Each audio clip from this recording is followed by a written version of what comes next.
All right, let's dive into the fascinating journey of money and how it has evolved over the centuries. Imagine a time when there was no money, just the barter system. People exchanged goods directly. You give me a chicken, I give you some grain. Simple, right? Yeah, but I can see how that might get complicated. What if I don't want grain? What if I want, say, a new pair of shoes instead? Exactly. That's where the problem of coincidence of wants comes in. It was a major limitation of barter. So societies began to use items that everyone agreed had value. Things like cowrie shells, beads, or even livestock. These were the first forms of money. Cowrie shells as money? That's wild. But how did we get from shells to coins and paper money? Great question. As societies grew, so did the complexity of trade. Metals like gold and silver became popular because they were durable and divisible.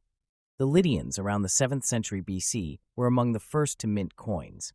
These coins had intrinsic value because of the metal content. So coins were like the first standardized money? Precisely. Coins made trade easier and more reliable. But carrying heavy coins wasn't always practical, which led to the invention of paper money. The Chinese were pioneers here, introducing paper currency during the Song dynasty in the 11th century. Paper money must have been a game changer. But how did people trust that paper had value? Trust is key. Initially, paper money was backed by physical commodities like gold or silver. This is known as representative money. Eventually, governments started issuing fiat money, which has value because the government maintains it and people have faith in its value. And now we have digital currencies, right? Like Bitcoin. Exactly. Digital currencies are the latest evolution. Bitcoin, introduced in 2008, uses blockchain technology to create a decentralized and secure form of currency. It's a fascinating blend of technology and finance, reshaping how we think about money. It's amazing how far we've come from bartering chickens. What's next for money, do you think? The future is likely to see more digital innovations, like central bank digital currencies, which could combine the stability of traditional money with the benefits of digital currencies. It's an exciting time for the evolution of money. Continuing from where we left off, let's explore how we transition from barter to commodity money. In ancient times, people began using items like livestock and grains as a form of currency. These were tangible and had intrinsic value, making them ideal for trade. Livestock as money? That's quite a leap from chickens to cows. But I guess it makes sense since they were valuable assets back then. Absolutely. Livestock and grains were essential for survival, so they naturally became a medium of exchange. But as societies became more complex, the limitations of these forms of money became apparent.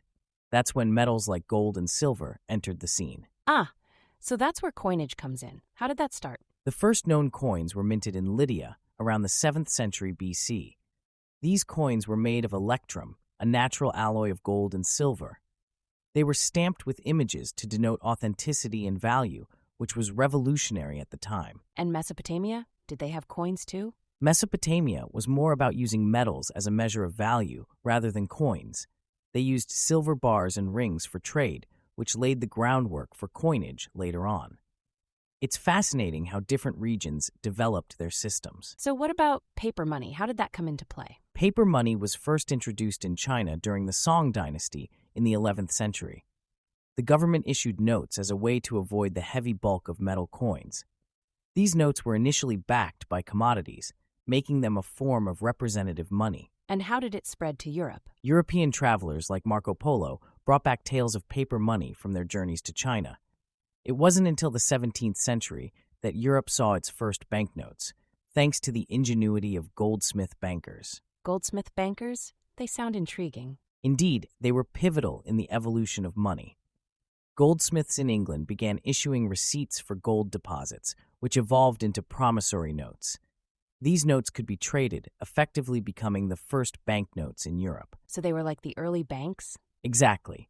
They laid the foundation for modern banking by creating a system where paper could represent physical wealth. This innovation was crucial for the development of the financial systems we have today. It's incredible how these early systems have shaped our current monetary landscape. From barter to banknotes, what a journey. Now, let's shift our focus to the digital age and the rise of cryptocurrencies. It all started with Bitcoin, introduced in 2008 by the mysterious Satoshi Nakamoto. This was a game changer for the financial world. Bitcoin really shook things up, didn't it? But what exactly makes it so revolutionary? Bitcoin introduced the concept of a decentralized digital currency. Unlike traditional money, it's not controlled by any government or central authority.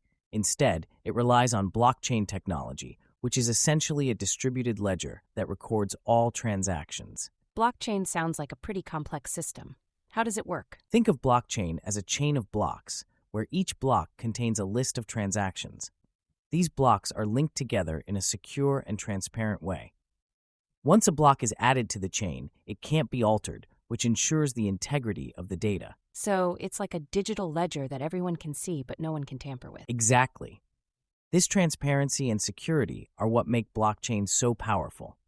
It has the potential to revolutionize financial transactions by eliminating the need for intermediaries, reducing costs, and increasing efficiency. But with so many cryptocurrencies popping up, how do they impact traditional monetary systems? The proliferation of cryptocurrencies poses several challenges. For one, they operate outside the traditional banking system, which can make them difficult to regulate. This lack of regulation can lead to issues like market volatility and the potential for illicit activities. Regulatory concerns must be a big headache for governments and financial institutions. Indeed, they are. Governments are trying to find a balance between fostering innovation and protecting consumers. The decentralized nature of cryptocurrencies makes it tricky to enforce regulations, but it's essential for ensuring stability in the financial system. And what about market volatility? Cryptocurrencies seem to have wild price swings. That's another major challenge.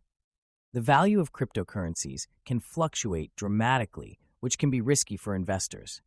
This volatility is partly due to the speculative nature of the market and the fact that it's still relatively new and evolving. It's fascinating how digital currencies are reshaping the financial landscape. Do you think they'll eventually replace traditional money? It's hard to say. While cryptocurrencies offer many advantages, there are still hurdles to overcome, like scalability and regulatory acceptance. They might not replace traditional money entirely, but they will certainly coexist and continue to influence how we think about and use currency.